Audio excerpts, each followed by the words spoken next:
Hello bachcho, let us see the question. What question is asking? A sample of 1 gram of aluminum, samples of 1 gram of aluminum are treated separately. दो samples हैं हमारे पास, दोनों को अलग अलग हमने separately treat किया है with an excess of sulfuric acid and an excess of sodium hydroxide. Okay,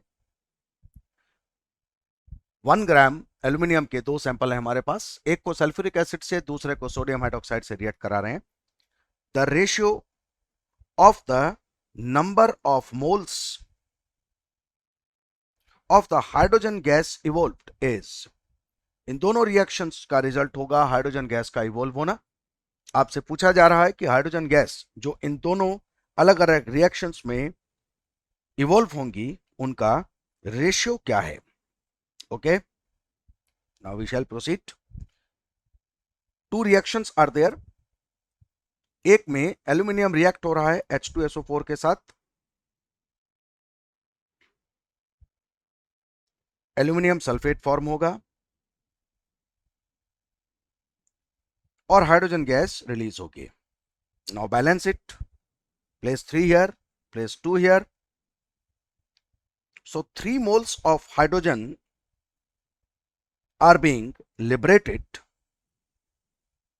on using 2 moles of aluminum.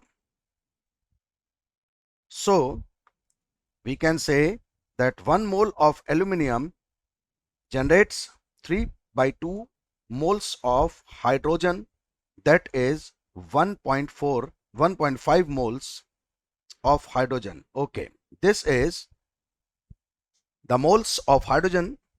Those are being evolved on reacting aluminum with sulfuric acid. All right. What is second question? Second part is aluminum being reacted with NaOH. इस reaction में water molecule भी participate करता है जिससे aluminium को sodium Meta aluminate में convert किया जा सके, NaAlO2. हाइड्रोजन कितना रिलीज होगा?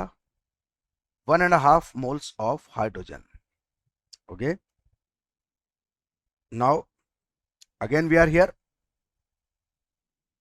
1 mole of aluminum produces 1.5 moles of hydrogen. We are again capable to write 1 mole of aluminum produces 1.5 moles of H2. दोनों रिएक्शंस में एल्यूमिनियम का सेम अमाउंट होने पर हाइड्रोजन का सेम अमाउंट जनरेट हो रहा है.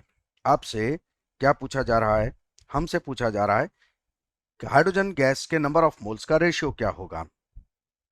The ratio is 1.5 moles is to 1.5 moles, that is 1:1.